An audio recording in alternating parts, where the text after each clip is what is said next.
Hi, I'm David Shindler and welcome once again to the Learning to Leap podcast, where I chat with interesting people in the job, careers and employability space.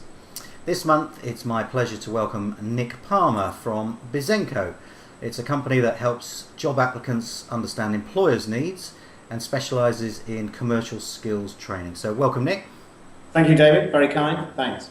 Excellent. So, I've been looking at your LinkedIn profile, and we met up the other day, so I know a little bit about you. But for the purposes of our podcast and our chat, maybe you could tell us a little bit about how you got in, your experience in the commercial world. I noticed you've been involved in startups, recruitment, sales, marketing, business management, a whole range of things. Tell us a little bit about your journey so far. Yes, brilliant. Well, it's probably a 20-year journey, and it began really when I was approaching the end of my time in education, and I didn't really know what I wanted to do. I probably had a greater idea of what I didn't want to do than what I did want to do. I'd done holiday jobs. My dad had his own business, so I'd seen close hand how different businesses worked, but I wasn't really sure what I wanted to do. When I got a job, I waited until after I'd finished all of my exams, which in hindsight I realised was probably an error. But I waited until the end of my exams and I applied for various jobs, and I got a job on a graduate scheme within the insurance broking industry. Right.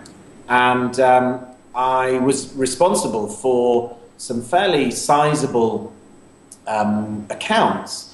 But I didn't really know enough about what was going on, either in the insurance broking company or indeed in my clients' companies. And I made some pretty basic mistakes, which, as I think back on them now, still slightly make me feel a little queasy. Yeah. How was I so gormless? How did I allow myself to make such basic mistakes? And I didn't really feel comfortable that I knew the big picture, how the whole came together. And shortly afterwards, the company I was working for got taken over, and because I was young and cheap, my job wasn't threatened, but lots of people around me were losing theirs. And it was a pretty unpleasant environment when you see people who were worrying about mortgages and families, and it made me realise that I need to protect my own career. Yeah. Because however attractive a job may seem, you don't know when it's going to be vulnerable or susceptible to change and technological change. So a good employer could, at short notice, become a difficult situation. So I resolved pretty early on to make sure I knew more about how I could protect my career. And I went to see a recruitment company, and to cut a long story short, I ended up working for the recruitment company within the recruitment industry.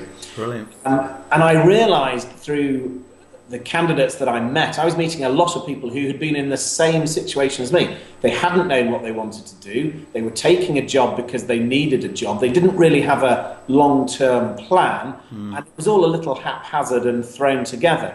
And you meet a lot of people in that circumstance, and it's a difficult time to forge a path ahead. Some people get very lucky, and doors open, opportunities open for them, but others don't, and companies get taken over, and last in, first out mentality may apply. And I realised that it wasn't just me who'd been in this situation as a student, hadn't known what they wanted to do or hadn't known what the path might be. I've been thinking for 20 years, there really has to be a better way to prepare people for this transition, because at the moment we don't really have this long-term planning. Careers advice typically is more about the job hunting process. Yeah. The majority of activity, in my assessment, seems to be about how you apply for a job, which that's handy, but all you're doing really there is helping somebody filter you in or out of consideration for a job. Yeah. And what I learned by working in the recruitment industry and ultimately going back to university to do an MBA, and thereafter running my own company, I thought, well, actually, I need to know the bigger picture. What is going on here? And the common denominator, the answer to life's problems as I perceive it, your career problems, is commercial awareness. Without commercial awareness, it's very difficult to plot a course for your career over the long term. And it's not the case that somebody else is going to do this for you. Employers typically can't do this for you. Education can't necessarily do it for you. It's really something that you have to take responsibility for yourself. And that's not just me saying it because I have an interest in it. That's the government's opinion. The government have stated this in reports through the Department for Business, Innovation and Skills. They see that it's a tripartite relationship between the employer and the individual and possibly the education system. But if you're not doing something about it yourself, then you're snookered. What do you mean by commercial awareness? What does it mean to you? Well, to me, it's really an outcome that results in self-confidence, that the individual feels comfortable that they know what's going on within an organisation or within an industry. How does it work? Why does it work? Why do decisions get made as they are made? Why do certain industries and certain companies make a decision one way and other companies, possibly in the same industry, make a decision the other way? What is it about the dynamic of that organisation that means they make different decisions? And for me, it's about that self-confidence. Once you as an individual feel comfortable that you know why things are happening, then you find that you don't make the sort of gormless mistakes that I was making when I very first started out. And I was working for a big multinational organisation. There was important decisions being made, and I was stumbling around in the dark because I personally didn't understand, what was what. And even with a willingness to ask questions, it takes time to assimilate that familiarity, really. Yeah, so I mean, it sounds like not much has changed 20 years ago to today. So, what in terms of your experience of the commercial world, what are you seeing today that is holding young people back? Well, to slightly continue my story, I've been an employer for at least 15 years, and it continues to distress me, really. That we don't have a better system at addressing this fairly fundamental need, because the one thing that we can be certain of for the future, for the jobs of people graduating right now, the one thing that we can be certain of is that these commercial skills will continue, they will survive. In a way that a lot of people say, we don't know what the skills are going to be of the future, we don't know what kind of work people are going to be doing, we don't know how they're going to be doing it, what tools they might use, what locations they may be in. There's lots that we don't know, but what we do know is that people will continue to be measured and assessed according to how they manage resources. And this affects charities, this affects government organisations, not-for-profits. It's not, because of the word commercial, it's not only about profit-making organisations. So I think the big challenge really is that we've got to get young people leaving education better aware of this scope, the breadth of skill and ability that they need to absorb themselves in order to have value in a fast-changing employment marketplace. It seems to me that you're describing, and when you use the word commercial and you explained it with those caveats, is that it's also about mindset, not just skills. It's about having an entrepreneurial sense. Some people call it intrapreneurial when you're inside an organisation, but it's that understanding of what are the problems of the organisation, who are our competitors, how does this operation work here? When I make a decision, when I take actions, they have consequences which have some impact on why we're here and what we're trying to achieve. How do you see that sort of mindset, entrepreneurialism, in different contexts? In one sense, you could be working for a charity, as you say, or you could be working for a school, but there are commercial implications.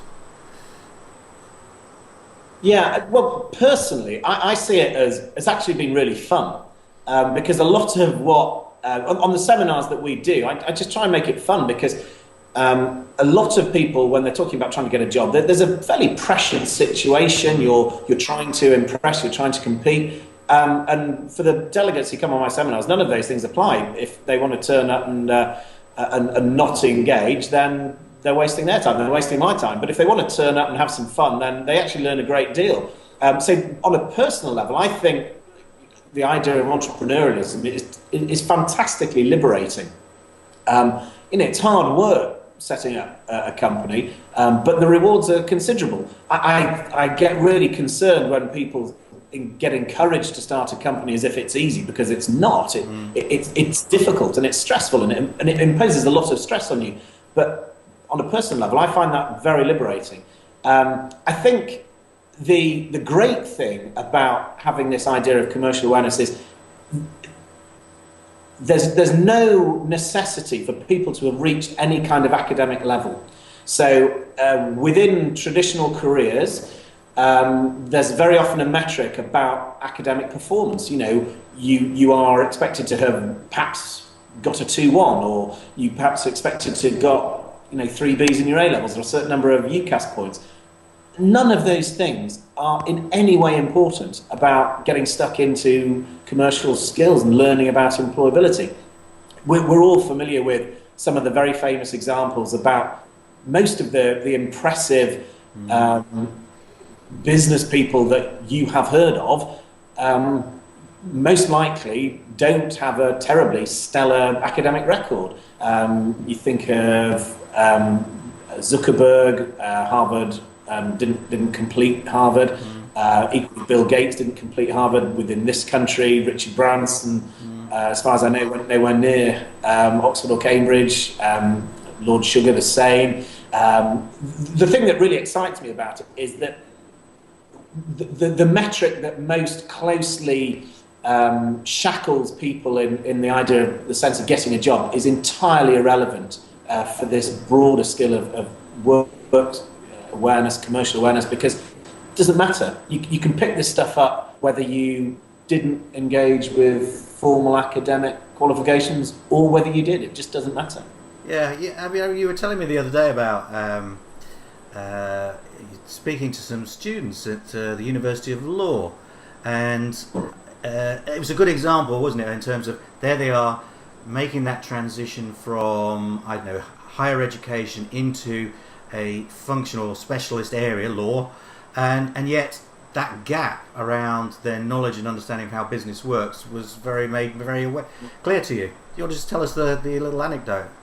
Well, and this touches on the point you mentioned earlier about attitude, which, apologies, I didn't really address in my last question, but the situation was that I was invited in to give a talk to a year cohort of students at the University of Law in a city close to me. I know they have a number of campuses around the country. There were a couple of things that impressed me, were impressed on me about that situation. First of all, that there were potentially 250 young people who could have attended this event. And this was an event at which lots of law firms across a big city were present. This was an opportunity to meet with employers. And out of a potential 250 audience, there were about 25 or 30 people there. So we were only looking at 10% of the audience. Now, that didn't strike me as being a terribly strong attitude to have for a number of people. I was invited in because a number of the students were struggling to find a job. I asked a question, and I said, how many of you can put a hand in the air to say that you feel confident you could tell me, how does a law firm make money? Now, bearing in mind, these are people who've gone through bachelor, undergraduate, university education at the cost and commitment that involves. They've thereafter sought to transfer into the legal profession by taking this course, a conversion course at the University of Law. They're quite heavily committed to this decision. That will have financial implications. It will have had other implications as well. And yet none of them knew how a law firm made money. So they were, in my opinion, blindly allowing themselves to be swept along this quite expensive route to secure a very specialist career without any understanding of how that was going to earn a living for them, or how they were going to add value in that process. And as I looked around the employers, they were they showed facial, expressions of disappointment.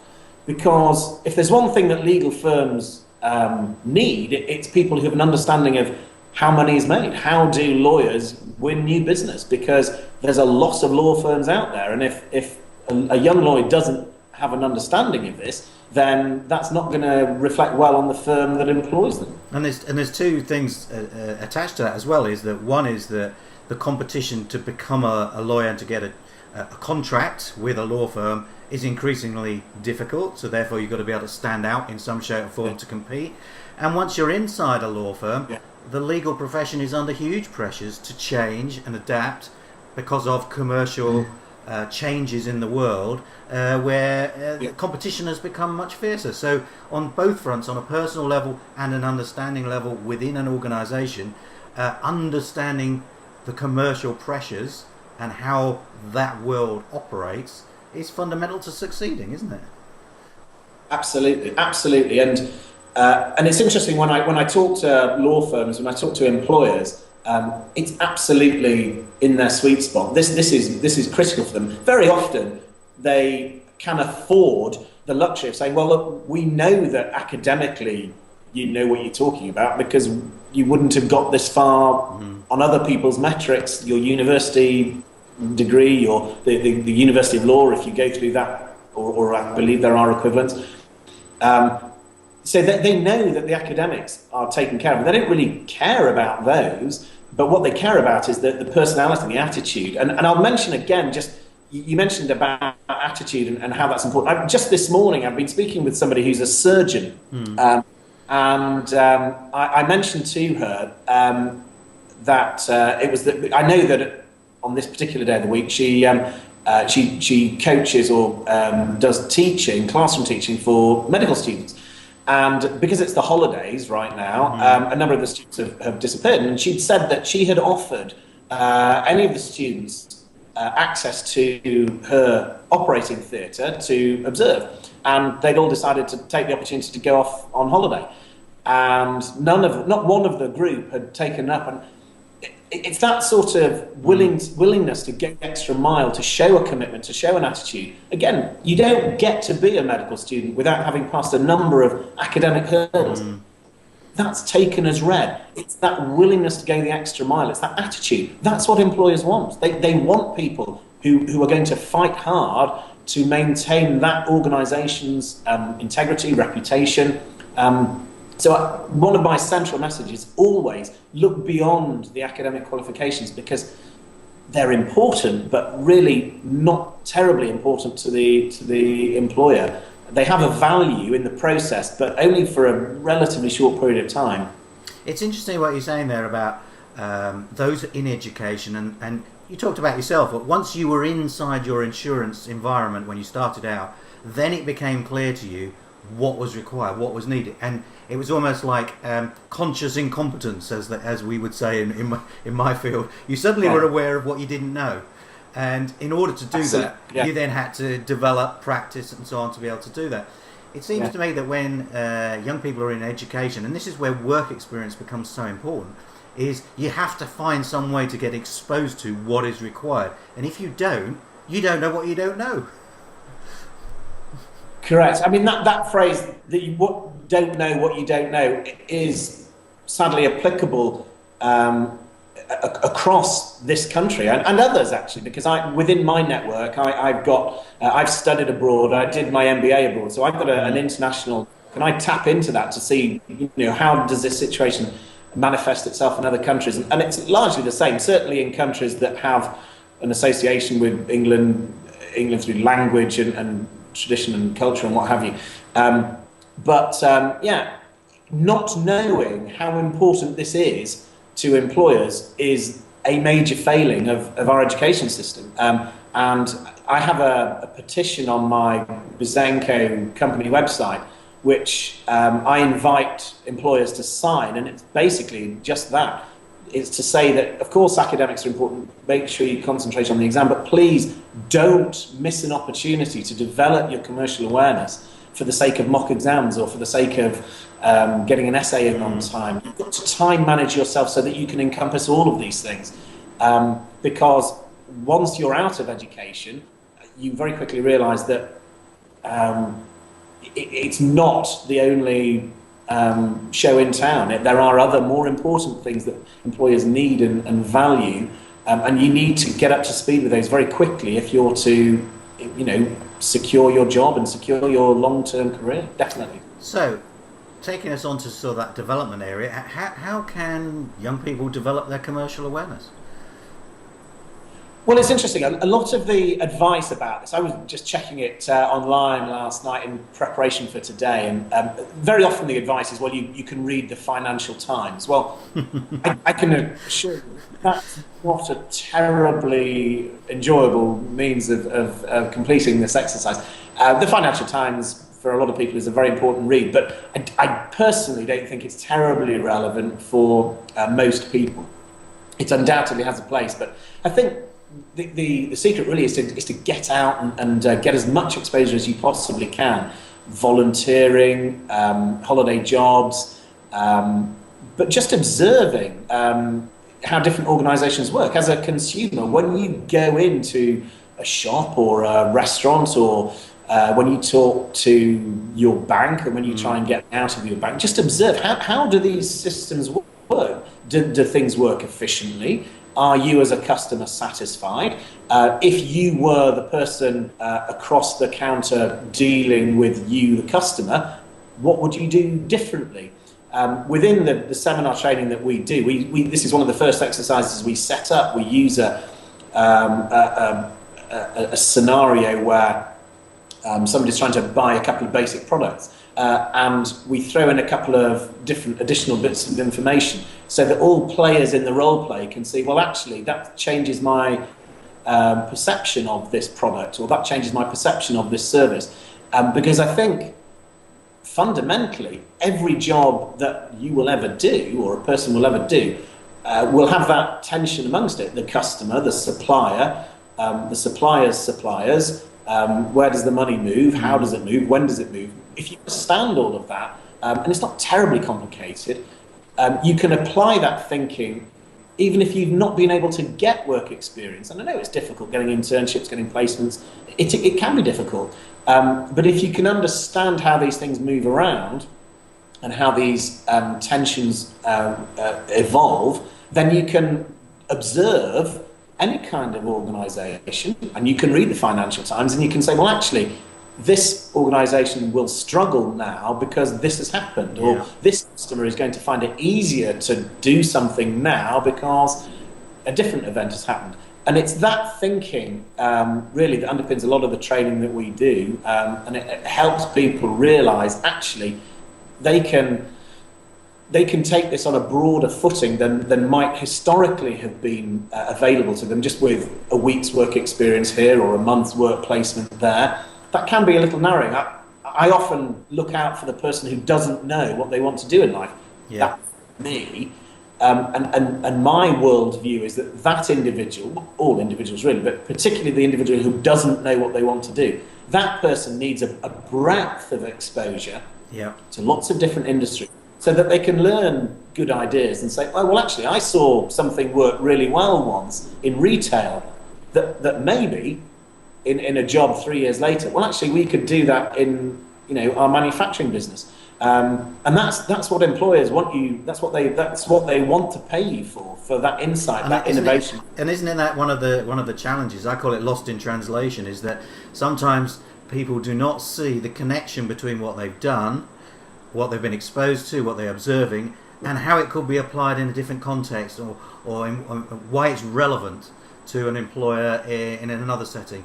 And it goes on to sort of my next question, which is, you've been a recruiter before, which is, how do you show it? How do you demonstrate to an employer that you have some understanding of the commercial realities?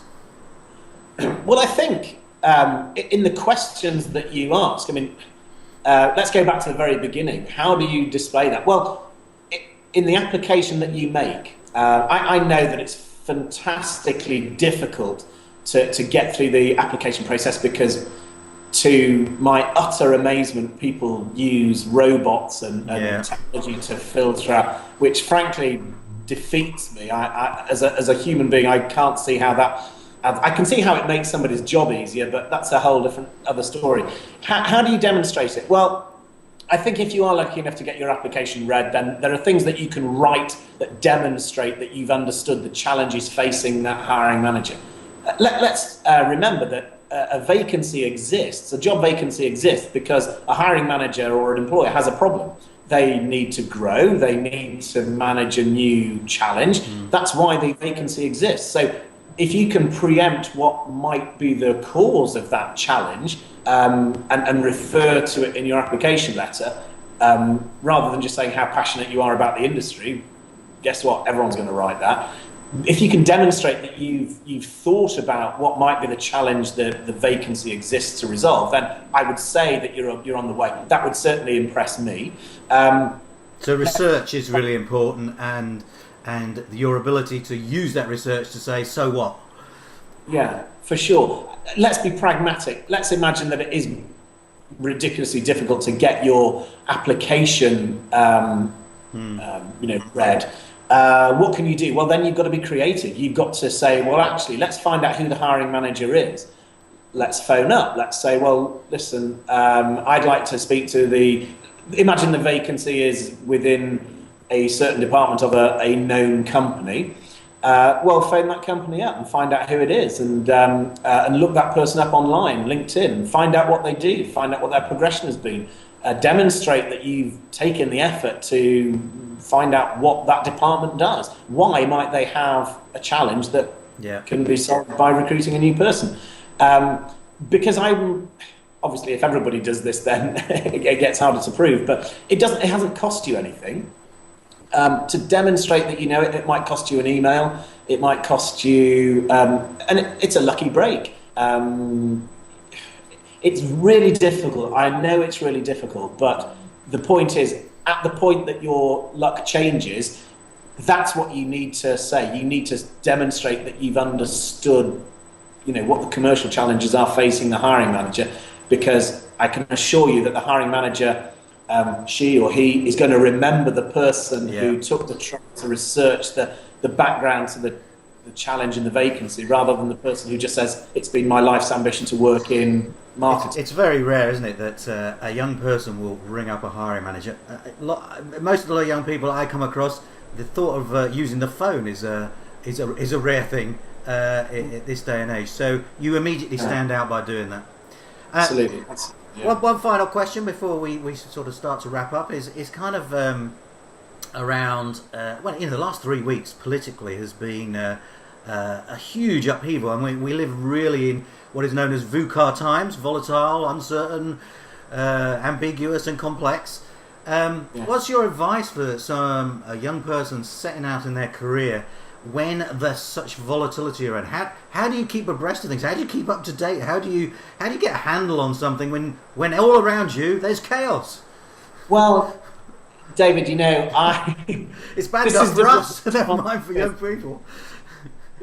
On a personal level, I just think this has got to be a fantastic time to be looking for a job, because there's opportunity everywhere. I just don't buy into this scare story about it's going to be harder to move internationally, or I just don't. But I just see opportunity. But then that's the sort of person I am. I suppose I take calculated risks. I wrote a blog post recently about this idea of international movement. This was a theme within the Brexit campaign, that it was going to be harder for people to study abroad and move abroad. I just don't see it. If you're good enough, then it'll happen. And certainly from the point of view of studying, as I mentioned before, I did my MBA abroad.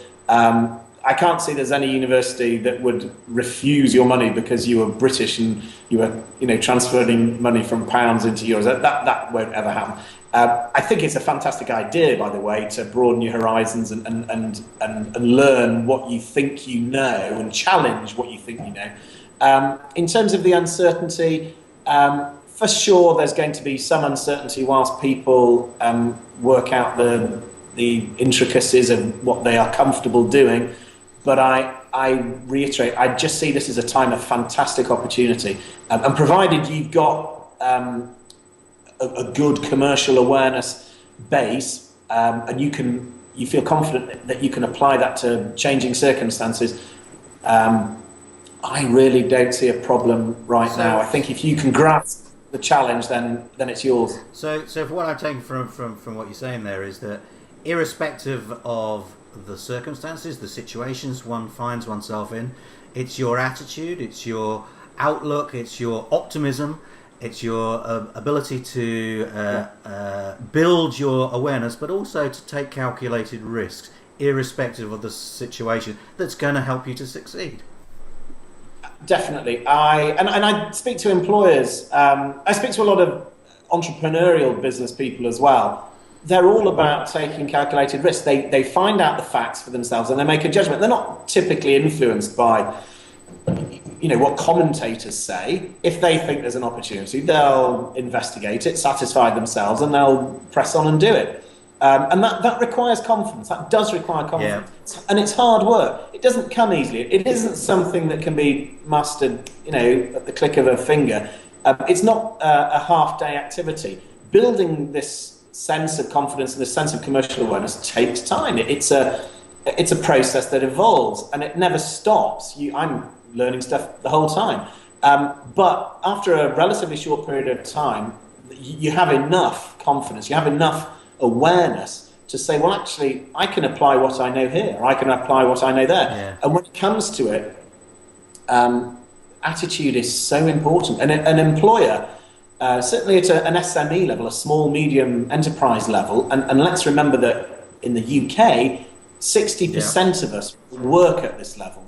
60% of us are never going to work for the big corporations that you read about and that you know as a consumer. 60% of us work for people who supply those big companies. And I can assure you, because I've lived in this world for a long time and I've been an employer in this world, at an SME level, what the employer cares about is your attitude and willingness to roll your sleeves up and get stuck in.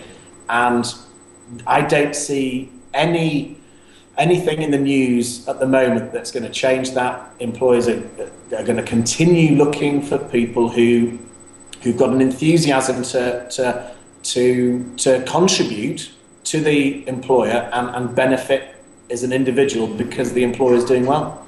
I really love your point about confidence as a process. I think one of the bugbears I have is that people are looking for magic bullets, that they will follow this 10-point list, or they'll go on this course and they'll have this magic bullet and they will be confident. It's a process through experience, through developing yourself, through commitment, all the things we've been talking about. Agreed. Thank you very much indeed, Nick. That's been a really interesting chat today. We've come to the end of our podcast. I'd just like to invite you to sort of say, how do people contact you? Tell us, what's the best way of getting in touch with you and Bizenko? Well, thank you, David. It's been my pleasure. I've really enjoyed it. I have anticipated this moment. Normally, when I make my own videos, I sort of superimpose the logo, but what I have done... That's it, raise up a little bit. That's bang on. Thank you very much. So I don't even need to... Well, I will put it into the blog that will accompany this, but you can see it as well. Fantastic. Thank you very much, Nick. Yeah. And where's the name Bizenko come from, out of interest? Well, hang on. At this end, I've gone offline. Hang on. I'll continue to talk, but I seem to have lost the video image. Are you still there? I can see you. You're still there. There we go. The name Bizenko comes about... I originally had a different title. It was very much a working title. And a lot of people said to me, I don't like the name. And I said, well, forget the name. How about the idea? How about learning important stuff from employment before you apply so that you're more confident in the process and thereafter? And in the end, I just went to a branding agency, and Biz for business, and Enko is actually a Japanese word, I'm told, meaning connection. So it's all about making connections. Brilliant. And the strap line for Bizenko is business by example. And I very much see that the employers have a duty to set an example to people who are about to enter the workforce and make information available. And what we do largely is draw content and narrative and example from employers for the benefit of our delegates and customers. And it works on two levels as well, because a business by example is the obligation of employers to set a good example, but also it's the nature of how we deliver content, the small bite-sized chunks that help people make connections within business. Fabulous. Thank you very much indeed. That's a really nice way to end our podcast. So thank you very much indeed for being our guest this month. My pleasure. Thank you, David.